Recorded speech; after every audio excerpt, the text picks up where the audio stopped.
政府因此提出用現金或者樓換樓嘅方式收購宏福苑呢7座所有單位嘅業權。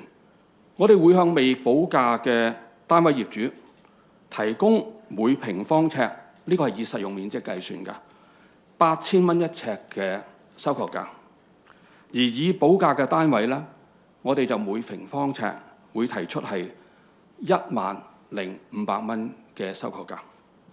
全部嘅單位都會用以上嘅劃一標準去計算。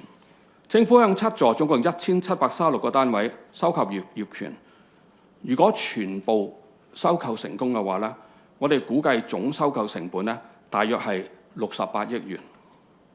目前大埔宏福苑援助基金可以提供作呢個用途嘅，我哋計算過呢，大約係28億元。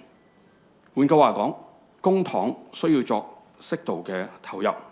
雖然公帑需要投入大約係40億元啦，大家如果計翻出嚟，呢40億元呢，當中有部分有可能喺較後時間呢，喺保險賠償中取回㗎。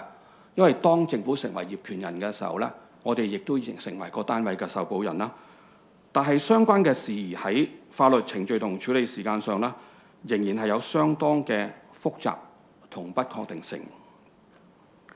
另外呢，喺購買所有7座嘅所有業權之後呢，政府目前嘅傾向係拆卸呢7座物業，而唔會喺原址啦係再作住宅發展之用。